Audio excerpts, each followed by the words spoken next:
సహోదరుడా, సహోదరి, నీ పరిస్థితి కూడా ఇదే. ఒక బలమైనటువంటి పాపము చేత నువ్వు కట్టబడ్డావు అనే భావన నువ్వు కలిగి ఉన్నావు.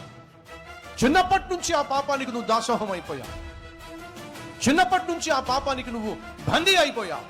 చిన్నప్పుడు ప్రయత్నం చేశావు ఆ పాపాన్ని జయించాలి అని చెప్పి, నీ వల్ల కాల. అప్పటి నుంచి ఇప్పటి వరకు నీకున్నటువంటి మానసిక వ్యవస్థ ఏంటో తెలుసా? ఈ పాపిష్టి అలవాటును నేను జయించడం సాధ్యం కాదు.